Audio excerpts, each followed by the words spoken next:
Hello and welcome to Leg 5 of the Ocean Race Europe 2025 from Genova to Boka Bay, Italy to Montenegro, and we are going to join these boats live on the racecourse to see how the fleet are pushing themselves onwards on this 1,500 nautical mile journey. Our final offshore leg in the 2025 edition of the race. And at the moment, Biotherm, our overall regatta leader, needs to simply complete this course to keep the trophy in their hands. Here's a quick replay of how the fleet have been spreading out over the last 24 hours since the start on the southern shores of Italy. It was a very, very tight pack that pushed out in the light winds from Genova. Everybody struggling to find enough breeze to fill their sails and get themselves off to full power.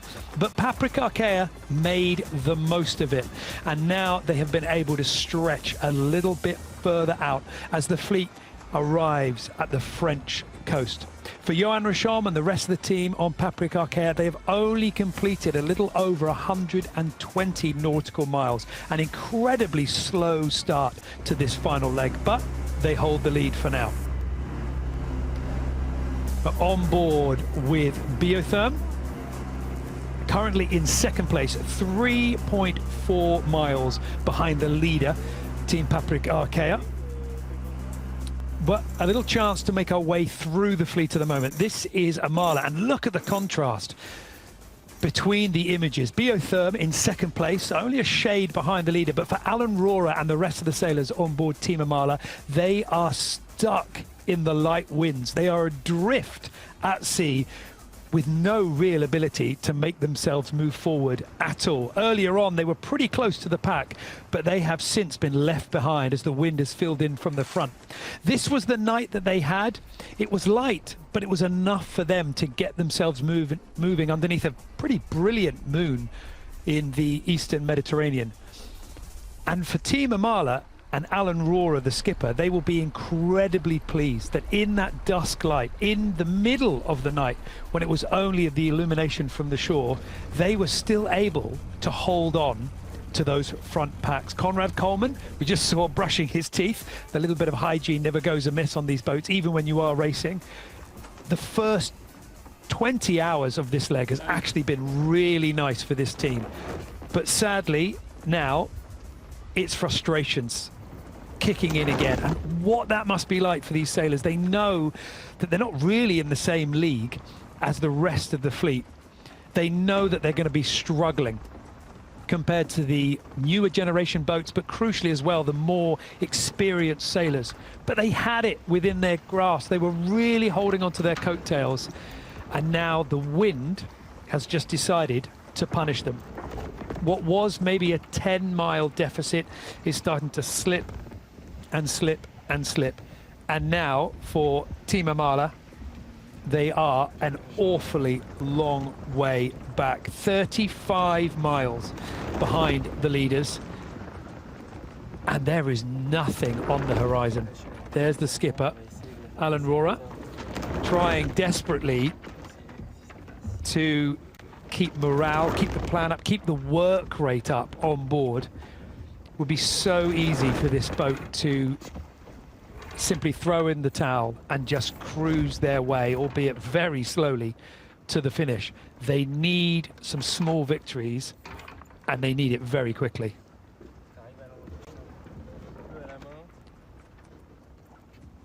Even in the heat, even in the light winds, still work to be done on board.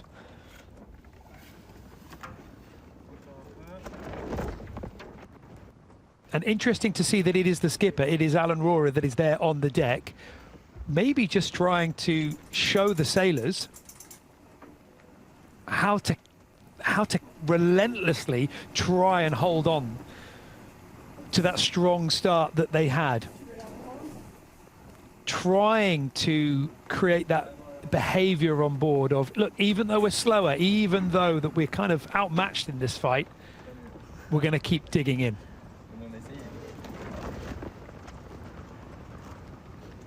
He's got two young sailors on board, Jessica Berthold and Jan Burkhalter, both Swiss.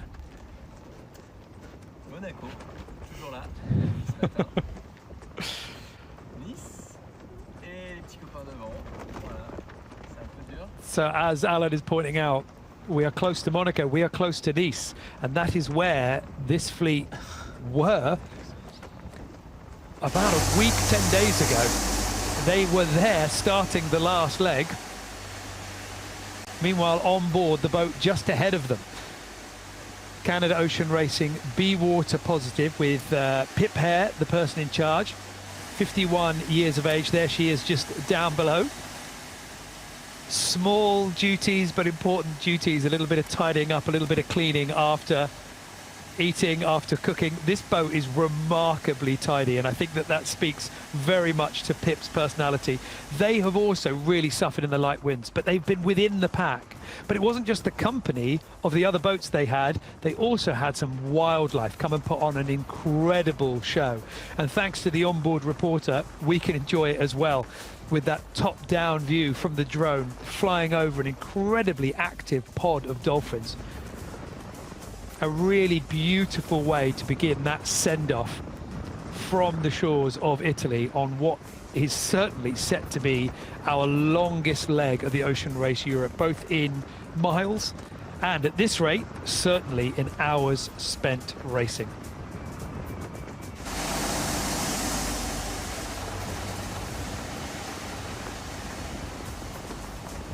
Down below on Canada Ocean Racing B Water positive, and it is hot at the moment. There is so little breeze making its way through inside the cockpit that everybody's wanting to get out on deck. Chris Pratt on the helm at the moment, looking very calm, very relaxed indeed. He seems to be somebody that whenever we've checked in with this boat, very happy, steady. No matter what the breeze is doing, no matter what the results are doing, he's always tackling the tasks in the same way, with a little wry smile, but with a bit of optimism, which I'm sure will be infectious to everybody else as well.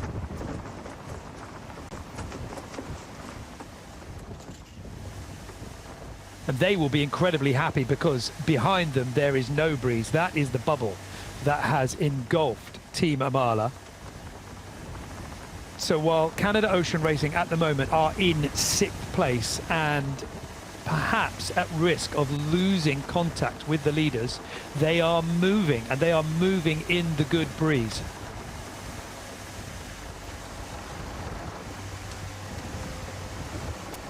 Pip Hare down below, making some small adjustments with the keel and with the trim of the boat. Sometimes on board we really don't get much opportunities to talk. There really isn't that much that needs to be said. A quick couple of words from Pip. Oh, I just changed this, see how it feels, and then it's just back to work.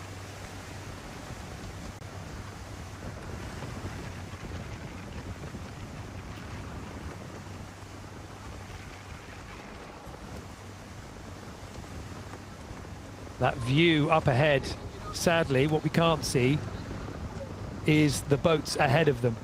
6th place at the moment on the water for Canada Ocean Racing. And all they can do right now is sail with the breeze that they have. Let's not forget that on the last leg, they did manage to overtake Team Malizia on that final push into the finish line, so it can happen. But ahead of them, Team Malizia, a decent way clear, but at the moment fighting between 4th and 5th with Team Holcim-PRB. There's the skipper, Boris Herman, 44 years of age, and he's really cultivated an incredibly strong team at the moment. Just being able to dial into the boats and to the setup on board, and it's calm on board, but it wasn't calm at the start. This was the moment when Team Malizia were trying to find their way to the line, and yet again locking horns with Paprika Arkea. Some very clear, passionate words from Boris Herrmann, who was not happy about where Johan Richarme on Paprika was positioning their boat. It certainly put the squeeze on the German flagged entry to try and find some exit from this line. And amazing to think that these two boats were involved in a protest coming out from Nice that had to get resolved in Genova. In the end, the protest was dismissed, but incredible that they found themselves yet again fighting for a small bit of space on what is essentially a very big Mediterranean Sea. Well, on the right-hand side of your screen, you can see Flor, the onboard reporter, pointing her camera into the distance, and her view is down on the left-hand side. You can see how close it is between the other boats. That looks to be Team Holcim-PRB, just tucked in very close to the coast at the moment. So this could be Malizia going over the top of Rosalind Kuiper's boat. Been some small gains and some small losses, but Boris Herrmann, he had a tear in his eye coming into Genova. They had a poor performance on the last leg, finishing in 6th place, incredibly out of character for them. And Boris is somebody that is a very proud sailor. He's proud of his team, his boat, the sailors on board, the way that they hold themselves. He has high ideals in terms of how they should conduct and attack the race. That was great, great appearance. And I know that he would have really felt like they slipped up on that last leg.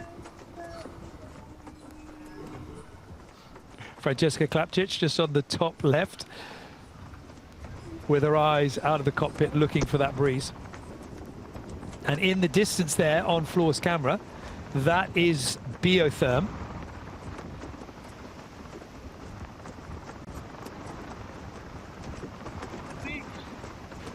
Boats close around really do well to keep up the concentration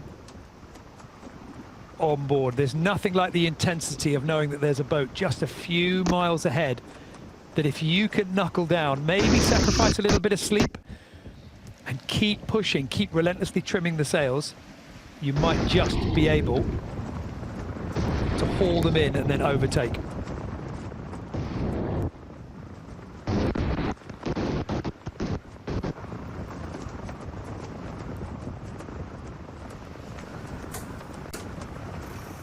So, Team Holcim-PRB. Nico Lundven, the de facto navigator, on the left-hand side. Rosalind Kuiper, the skipper, our youngest skipper in the race at 30 years of age. Her first time skippering in the ocean race. And another sailor and another team that won't be too happy about how the events of the last leg went. When they have been pushing on this leg. This was the view last night of the eclipse that they had. Incredible sight at night with the lunar eclipse, and just so tight, that racing in the very light, fickle breeze. When they arrived in Genova, they had slipped off the back of the front pack and really felt the sting of losing those points to Biotherm at the top of the leaderboard. This is why they pushed so hard last night, trying relentlessly to keep themselves in the game for as long as possible, as Paprika and the rest of the boats are just vying for the lead. Caroline Brouwer on the helm, 4-time Olympian and previous winner of the ocean race with Dongfeng Race Team in 2017-18, and very much a confidant of Rosalind Kuiper, the skipper. When this team crashed into Alagrande Mape on leg 1, right at the beginning in Kiel, Caroline Brouwer was actually commentating. She was on one of the ribs, commentating the boat as a sort of a pit lane reporter, waiting to rejoin the team on some of the later legs. But she was the one that jumped off that rib, got on board the boat, and she was the first to really console Rosalind Kuiper. The two seem to speak the same language, and there's an awful lot of mutual respect. And I'm sure that Rosalind Kuiper would say that Caroline Brouwer is somebody that she is looked up to, she's been aware of, and certainly has plenty of skills and attributes that she will want to emulate.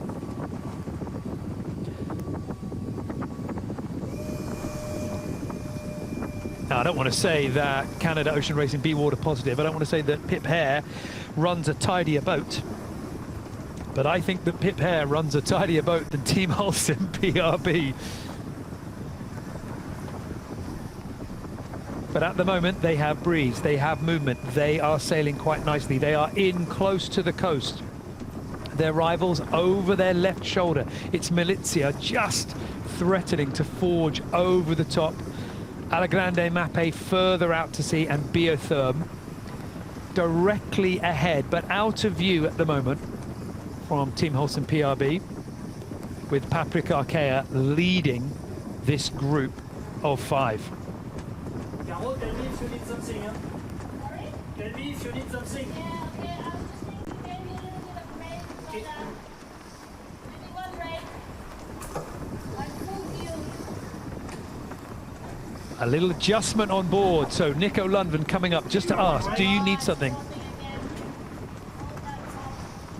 Oh, you can hear the tone in her voice from Carolyn on the helm. Oh, it's dropping again. Oh, the wind's going light. But all of those moments requiring constant attention, a rejigging of the setup, a rebalancing of the boat.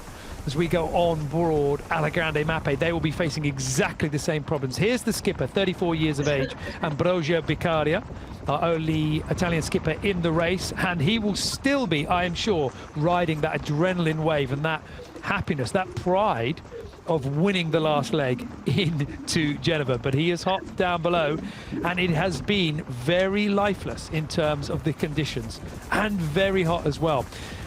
The sailors, I'm sure, will be pleased that the peak of the heat wave does seem to have passed here in Europe.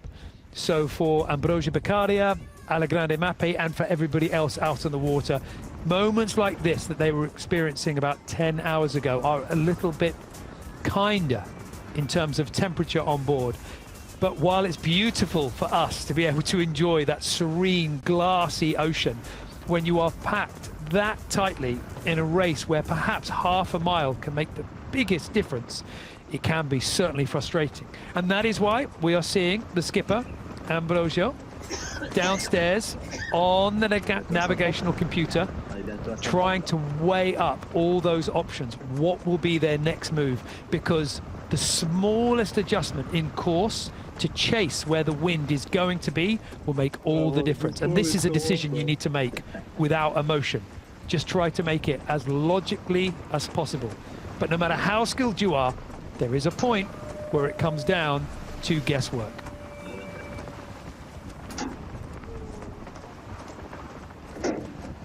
Abby Ehler on the helm at the back.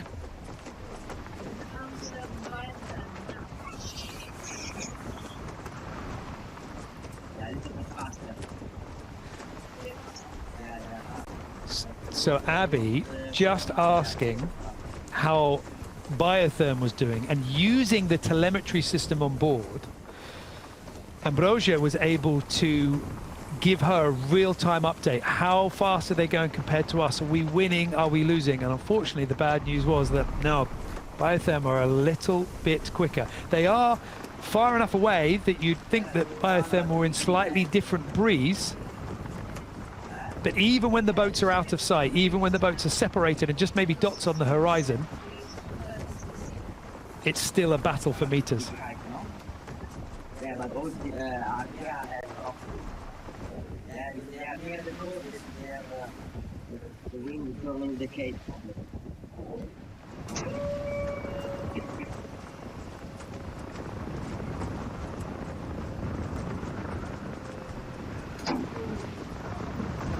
When you hear that noise, that pump, that is the keel swinging from one side to the other side. And what that tells us is that the breeze has changed. Happily, even though they're not smiling, and I'm surprised they're not smiling, it seems as if the wind has come up a little bit stronger.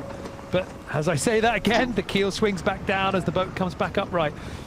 just sitting there constantly trying to stay tuned in but not burning your brain out, because all of these sailors will know they've only had one night at sea, and while that night was relatively pleasant in terms of the motion on board, they'd have been able to get some decent rest.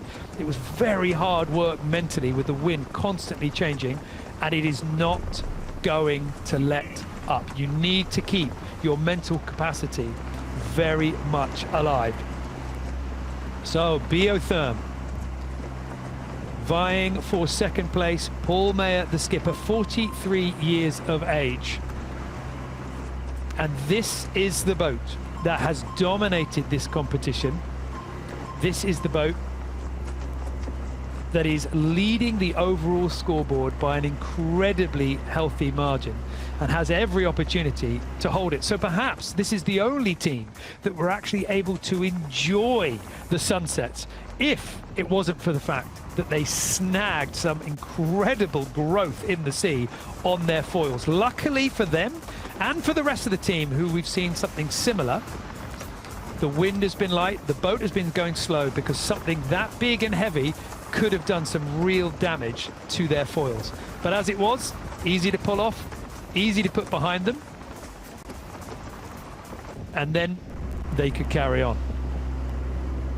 Just an occupational hazard of sailing this close to the shore, and they have been within 5 miles of the shore. In fact, the boat ahead of Biotherm, Paprika Archaea, got within a quarter of a mile. Amelie Grassi on the navigation, just out of view on the right-hand side.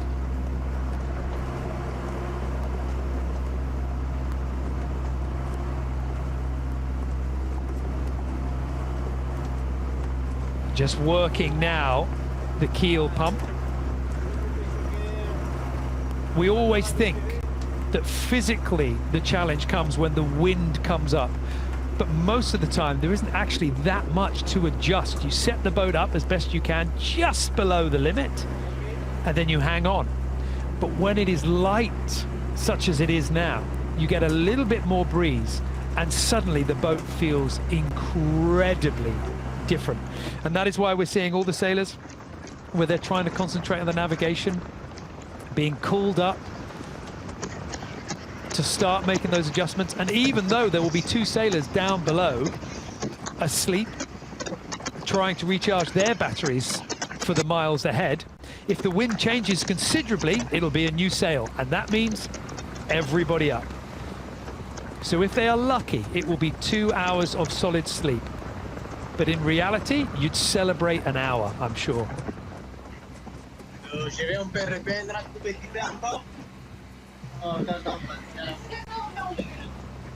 Benjamin Foury helming the boat.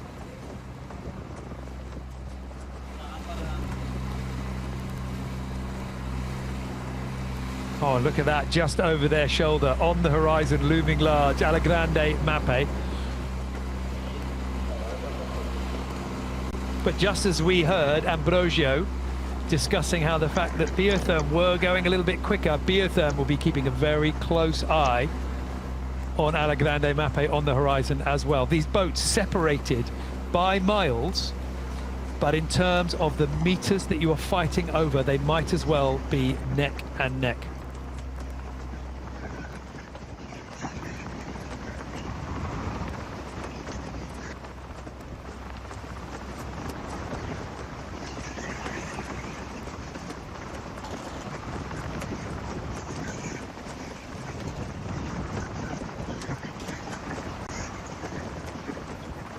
And now we go on board with the current leader of leg 5, Paprika Archaea, and everybody is on deck. So this could be a sail change. This could be that new breeze coming in.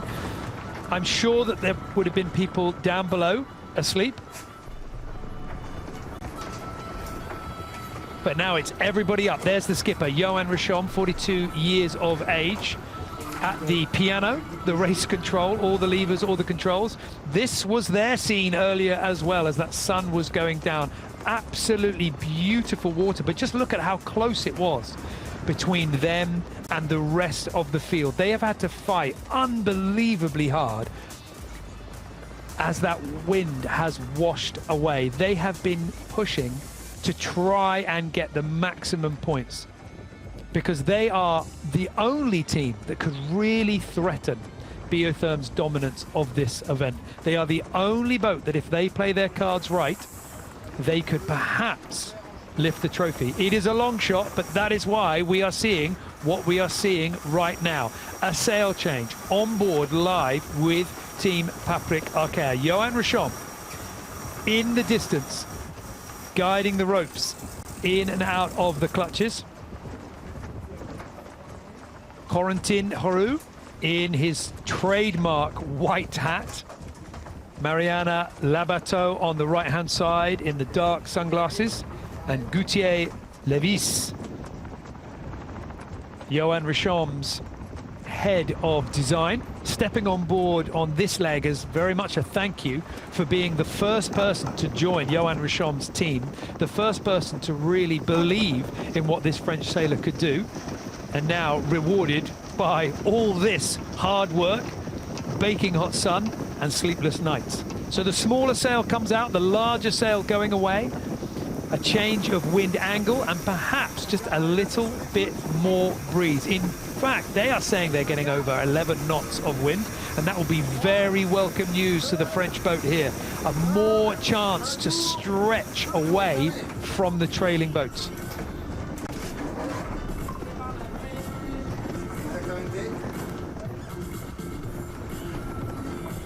And the sail change looks clean, looks tidy.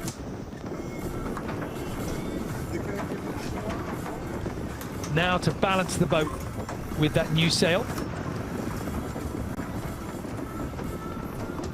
And this just goes to show just what those meters mean. It would be incredibly easy for all four of these sailors to think, well, do you know what? We are several miles in the lead. You know, we're 4 or 5 miles in the lead. We can relax. We can just take your time. But they want every single one of those 4 or 5 miles. They want every single quarter mile, every meter. They want it absolutely all, because they've been in the lead before and they have lost it. Johan Richomme and everybody on board will know that a lead is nothing. It is no guarantee. And I'm sure in their minds they are thinking about the cruelness that we have seen in this race when they have been leading and they have been caught in. Not only is it a sail change, it is also attack as well, so they are now pushing themselves out from the coast. And combining those two maneuvers, the sail change and the tack as well, makes everything very neat indeed. So here are the overall predicted leaderboard. These are the scores if we imagine everybody finished where they were. And the bad news for Team Patrick Arkea in the lead at the moment and predicted to pick up those 7 points is with that, they would be on 36. But as Biotherm is in second place, they would still easily hold on to a large enough points gap. It's going to be very, very tricky for the other teams, for this boat here in particular, to do any real damage to Biotherm's lead. But I'm sure that Johan Richomme is going to work incredibly hard for it. He is a sailor that wants to go down fighting, for sure. Well, the breeze is there for them. Now sailing away from the coast. They'll put in another maneuver shortly, I'm sure, and make their way back along the French coast. That seems to be where the breeze is. That seems to be where the best of the conditions are. But you can stay up to date with everything, with all of the drama coming from the racecourse on TNT Sports, Discovery Plus, Eurosport and HBO Max. We've got Onboard every Tuesday and Friday, and we're also going to be bringing you many more moments like this live from the racecourse.